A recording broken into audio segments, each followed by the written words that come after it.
ఈరోజు మనం చెట్లకి పురుగు మనకు చల్లగా ఉన్నది, చలికాలం కదండి. దీంట్లో ఉల్లిపాయ, కొంచెం పొగాకు, కొంచెం టీ పొడి అండి, ఒక చిన్న చెంచా టీ పొడి, ఒక చుట్టైనా దొరకలేదనుకో ఒక చుట్టు తెచ్చుకొని అయినా వేసుకోవచ్చు. నీళ్ళల్లో వేసుకొని కాసుకోవాలి. ఇట్లా ఒక గ్లాసు నీళ్ళు వేసుకొని కాసుకోవాలి.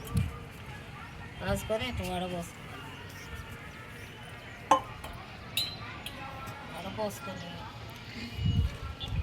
దీంట్లో ఒక 10 ml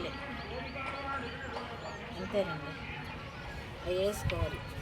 10 ml అంత వేసుకుంటే మనకి ఇప్పుడు పచ్చ పురుగు కానీ, చెట్లకు వచ్చే పేనుబంక కానీ పోద్ది. ఎందుకంటే దీంట్లో కొంచెం పొగాకు వేసాం కదండి, పెద్దల్లిపాయ వేసాం. అవి మనం ఒక నిమిషం సేపు 2 నిమిషాల సేపు కాసుకొని ఇట్లా పోసుకొని చెట్లు కొట్టుకున్నాం అనుకోండి. ఇగో మిరప చెట్లకైనా సరే, ఇప్పుడు గులాబీ చెట్లకైనా సరే, మందార చెట్లు, దేనికైనా సరే కొట్టుకోవచ్చు. ఇది సామంతి మొక్కలండి. ఇప్పుడు మనకి చల్లగా ఉంది కదా, చల్లగా ఇప్పుడు ఈ చలికి కొంచెం పురుగు, నల్ల పేను వచ్చింది. అది రాగతెలికే మనం చూసుకోవాలి. చూసుకొని కొట్టుకుంటుంటే రాదు. మనకి ఎట్టయినా మిద్దె తోటల మీదంటే కొంచెం పురుగు తక్కువేననుకోండి, చూసుకుంటాం ఎప్పటికప్పుడు. రాగతెలికి మనం జాగ్రత్త పడితే మంచిది.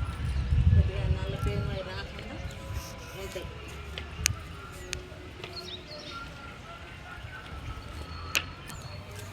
కొన్ని చిక్కుడుకాయలు ఉన్నాయండి, కోసుకున్నాం.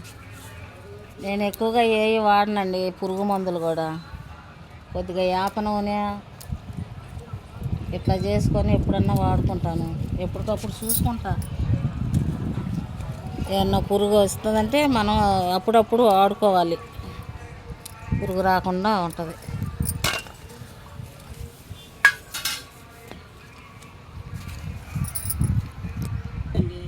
నేను 4 కాకరకాయలు, చిక్కుడుకాయలు కోసుకున్నాం. మనం ఏం లేదు, కొద్దిగా అప్పుడప్పుడు వారానికి ఒకసారి, 15 రోజులకు ఒకసారి అయినా సరే ఏదో ఒకటి వేప నూనె ఇది వేసుకున్నాం అనుకోండి. మన గులాబీ చెట్లకు కానీ, మందారాలకు కానీ ఏమైనా చూసుకుంటూ ఉంటాం కాబట్టి కొంచెం పెరుగుతాయి.